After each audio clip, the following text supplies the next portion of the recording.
What's going on, ladies and gentlemen? Welcome back to the channel. Your boy Ryan here is back again with another video. Let's go ahead and get into the topics here on youtube.com. Oh man, this is pretty crazy. So this one right here is involving Spider-Man. Now you already know the Spider-Man hype train is at an all-time high.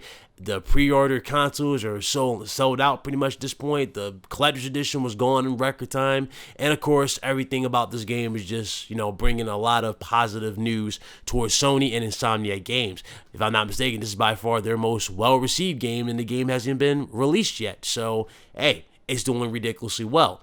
Well, Sony has officially took, their promotion of the game to an all-time new high with this new ploy that they're doing now. If you guys did not hear by now, Sony has launched a brand spanking new train, basically. It's a custom train for Spider-Man. And when I mean custom train, it's literally a custom train. It's going to be in New York City. This particular train is, obviously you can ride it, to your particular destination, I'm pretty sure. That's how they're going to do it. But in this particular train, it's like completely modeled after the game with a few things, with a few hints from the game. For example, there's like news articles from the Daily Bugle of Spider-Man versus Mr. Negative. That's actually on the seats. You have custom seats that have the Spider-Man logo on there, as well as posters in the game telling you when the game launches, which is September 7th. You have Spider-Man on the outside of the train. It's red, of course.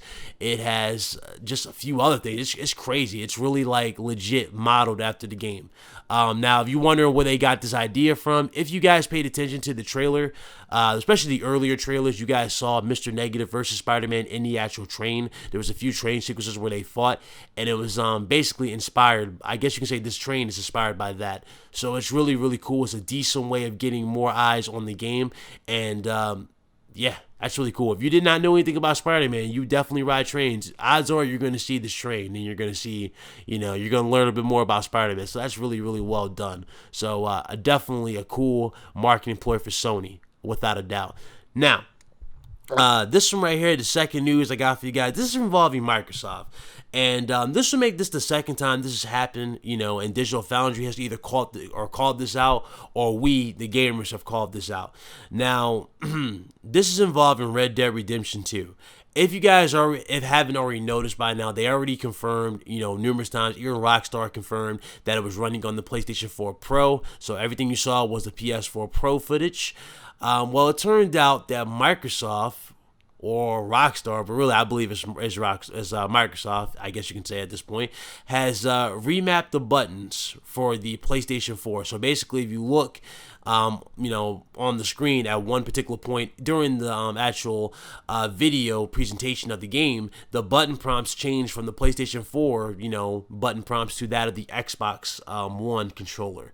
And Digital Foundry has even called this out, and I'll actually play the video for you guys, so don't worry, you'll see that in a second.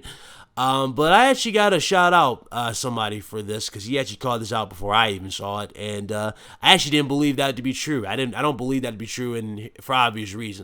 But shout out to getTHISwork. He actually did call this out before a few other people called it out.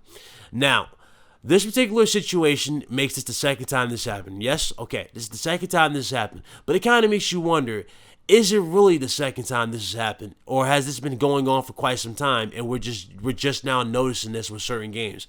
Maybe a lot of it's just been, blown away by the graphics to really notice these certain things. But it really does make you wonder about a lot of these games that we're seeing, whether it be like the Maddens, whether it be like really all these third-party games you think about, especially when they launch, they don't even look, or they look different from when we first saw them. So really very interesting indeed. But, as far as Microsoft deliberately doing this, I don't even think Microsoft would deliberately do this. I really don't. The reason why, if Sony or Microsoft deliberately did this, even though it seemed like Sony deliberately did it, they took their video down, and you had one of the Xbox execs sitting there going, ha ha ha, and then going, oh, well, oops, or something like that, right? And then making a fun joke about it.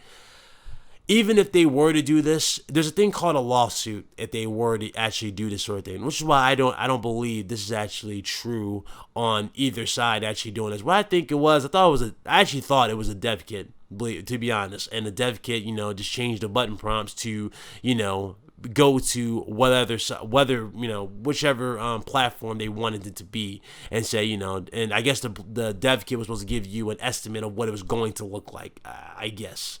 But I mean, I'm starting to think this has been going on for a little longer than what we've been seeing. So without a doubt, it's one of those things. Excuse my phone. But yeah, it's pretty crazy. So I'm gonna go ahead and play the video for you guys. You guys can see it for your own eyes, and you guys let me know what you guys think in the comments below. But as far as I'm concerned, at this rate, I'm pretty sure there's gonna be plenty more of games getting exposed like this for having different button prompts for their particular platform when it comes to games. And hey, I guess it's just how it is. Y'all have a blessed one. Thank you guys so much for checking out today's video, and I'll see you guys later. Deuces. Further to that, Sony also confirms on its blog that this is all taken from a PlayStation 4 Pro, which you might have guessed from the button prompts. Now what's curious here is, Microsoft has its own version of the trailer, an edit with the exact same footage, but with those buttons swapped in for Xbox One equivalents. So for now, the understanding is this is PS4 Pro footage at its core, and that makes sense when you look close.